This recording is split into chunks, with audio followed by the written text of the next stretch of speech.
protests in 5 American cities.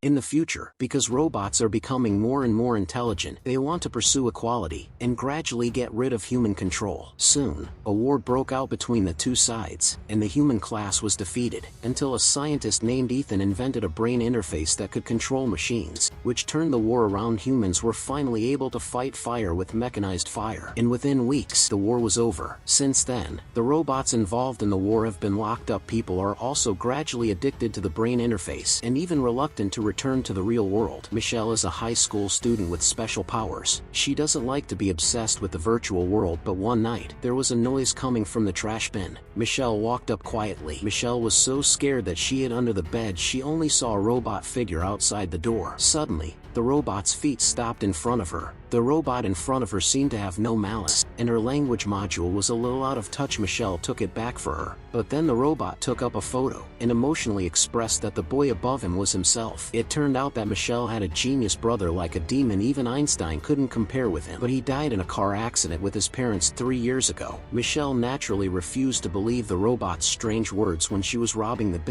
bin fell down, and a huge noise led her uncle over. Her uncle was about to call the police. Michelle fainted, then she came to the car. The next morning, Michelle finally stopped the car. She was confused. The robot pointed to the isolation area. Chris's body was there, but she didn't know her exact location. Only a doctor named Amster knew all this. He escaped from the company and hid in a place called Ping Mountain in the isolation area. But since the war ended, it was no longer allowed for civilians to enter there at this time. Michelle suddenly thought of something. Then she opened the trunk, which was full of courier boxes. It turned out that her uncle liked to collect things from the old days. Those things came out of the isolation area. Obviously, the address on the courier box. The man behind her has the ability to enter the isolation area. They hurried to go to New Mexico. After a long journey, they finally arrived at the address on the courier box in the middle of the night. They only saw a truck coming. The man walked down the road. Obviously, he was their target. The man's name was Aji. He often used the identity of a truck driver to drive fast in the isolation area, but he didn't expect that today's guests were not only unwilling to pay, but also ready to kill. But he seemed to have seen a lot of such small scenes. While the other party was dealing with the corpse, Michelle crawled into the trunk. Aji didn't know anything at this time. Soon, the car arrived near the isolation area. It turned out that there was a warehouse here. All the old-fashioned toys were stored here. Michelle hid in a wooden box. She didn't notice it, but Aji was very angry when he got home. It turned out that his robot, Herm, forgot to put the refrigerator back, and now his dinner has changed. But at this time, there was a sudden sound of music in the ear. It turned out that Michelle accidentally triggered the toy switch. The two instantly exposed their location. Michelle pointed out that she wanted to go to the isolation area to look for her brother, but there was a crisis. Aji advised her not to lose her life in vain. But suddenly, the elevator sounded. Aji, who has been alone for a long time, has never visited the guests. It turned out that after Aji received the report, he soon found the missing car. Then he also found clues on the express box in the trunk. Bits of felony to hide robots. Aji didn't want to spend the rest of his life in prison. Aji still wanted to sneak attack, but the left-hand gun has long been an eliminated weapon. In this situation, Michelle had no choice but to stand up. It was obvious that the two were getting closer and closer. Herm aimed at the right time. The robot must fall from the sky, but she still underestimated the ability of the robot to stand up. Just as everyone was about to escape by mine car, Aji broke free from the shackles. Just one bullet blew the mine car out. It was a critical moment. Not now. Aji was about to escape. I'll kill you just for. As the mine collapsed, everyone fled into the isolation area. But this tunnel is the only way to connect the isolation area to the outside world. Now they have no way out at all, and the resources here are extremely scarce. The robots trapped in it are extremely brutal, especially the Time Wanderer. Even for a particle, he will fight to the death. Fortunately, Aji still has one hand. He only saw him open the warehouse not far away. There was a huge set of mechanical armor here. Aji came to his shoulder with Herm's palm. He saw that the other party was going to abandon himself. Michelle said, if Chris's words are true, it means that the attending doctor may have a way to get out of the isolation area. Aji had no choice but to take them with him. As the picture turned, Ethan was in a hurry. It turned out that the brain interface he invented was constantly in a deadlock. It turned out that his company company's server could only work normally by relying on Chris's neural network, but there seems to be a small loophole in the system. Over the years, his consciousness has passed through the firewall like a drop of water until he was completely out of sight. And this system was written by Dr. Amos. If he can't find Chris, the company will go bankrupt. On the other hand, Herm came to Pingding Mountain with everyone, but on the way, he had to pass a robot town. Aji only dared to watch from afar, but in the next second, a refrigerator was hit by everyone. Then it landed on the car. Soon, Herm was hit and lost his ability to move. The two were tied up and brought into the town with both hands. There are all kinds of robots here. They are obviously dissatisfied with the appearance of humans. In the end, the two were taken to a caravan in the shape of a peanut, and the one living in it was the former robot leader, Mr. Peanut. It turns out that they didn't mean any harm, they just took Herm as a nearby wanderer. That's why they started the attack. Unfortunately, Dr. Amos did live here for a while, but he was still driven away by himself. After all, the disaster of robots today has nothing to do with the brain-computer interface he wrote.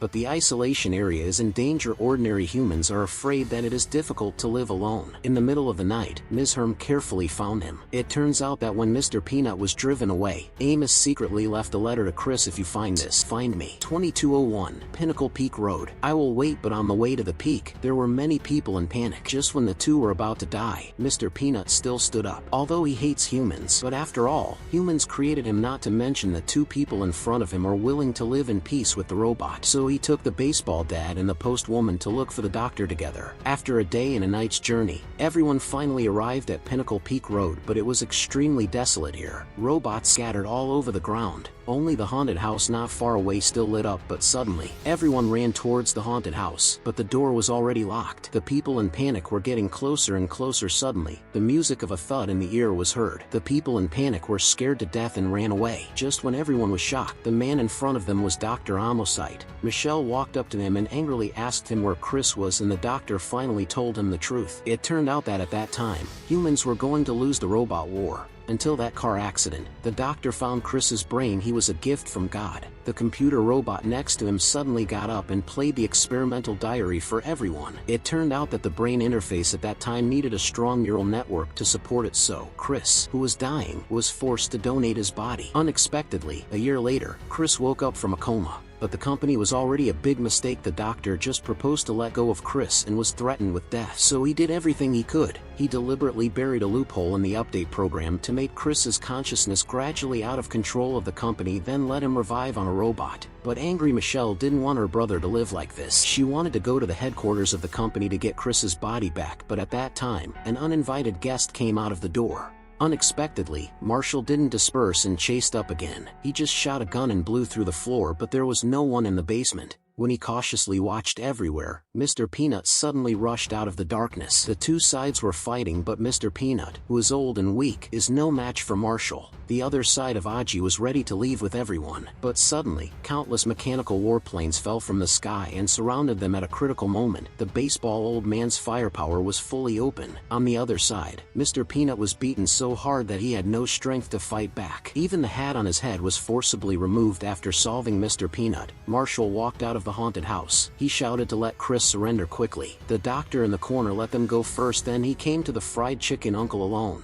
It turned out that according to the mechanical police system, he could not shoot those who gave up resistance. But the next second, God damn it, Skate, I had him handled. Dr. Amash was in violation of the treaty. Now, get me the boss. Soon, Michelle was surrounded by the police. Chris was also taken away by the other side. Just as she struggled, go home, Miss Green. Go home. Back to the robot town. It was even more cruel here. It turned out that the mechanical police also cleaned up here last night. At this moment, robots united with humans. They were going to the headquarters of the company to take back Chris's body. Let the doctor pay the price. At night, the computer robots left by the doctor entered the password of the isolation area. Everyone drove towards Seattle. The picture turned. Chris was brought back to the company. The fried chicken uncle just found out that the doctor asked him to go to arrest him last night was actually just a child, but the doctor didn't care to pick up the power. He wanted to retransplant Chris's consciousness into his body. But at this time, the huge movement soon attracted the doctor's attention. The security of the company also moved quickly. They rushed to the parking lot. Unknowingly, all of this was a trap. Michelle Michelle had already sneaked into the building from the back door. At the same time, countless mechanical police rushed to Chris like mosquitoes. At a critical moment, it started to rain in the air. It turned out to be the robots' reinforcement. As Mr. Peanut shouted the slogan of attack, countless robots rushed out. Seeing that the situation was about to go out of control, Ethan was ready to take out his secret weapon, but as soon as he walked out of the office, Michelle sneaked in. At the same time, Ethan put on a brain interface. A huge mechanical shield appeared on the battlefield. His powerful firepower soon caused heavy damage to the robot army, and it was far more flexible than robots. The battlefield showed a situation of one-sided collapse at this time. Mr. Peanut aimed the gun at the tree, but he was a little confused. There are so many robots who have already sacrificed. Why does he still have the courage to continue fighting? On the other hand, Michelle put on a helmet. Only in this way can she communicate with Chris's consciousness. A wooden house appeared out of nowhere in her mind. This is the house they lived in when they were kids. But in the face of Michelle's arrival, Chris did not want to go out. He understood that even if he ran away from here, there would still be other companies based on his brain. On the other hand, the robot army retreated one after another. Herm was also blown away and had to crawl out of the machine gun. But at this time, Ethan's ears suddenly rang a warning. When he took off his helmet and looked back, Mr. Peanut had already come behind him. At the same time, after a painful struggle, Michelle finally made up her mind. After saying goodbye to Chris, Michelle took off her helmet and then turned off the machine that maintained her life. As Chris's heart stopped beating, all the mechanical police on the battlefield stopped working instantly. The robot finally won this victory. Ethan was also arrested and imprisoned for illegal imprisonment. Under the joint protest of the society, the isolation zone was removed, and the robot finally had its own place. And so, with Chris finally at peace and the robots earning their freedom,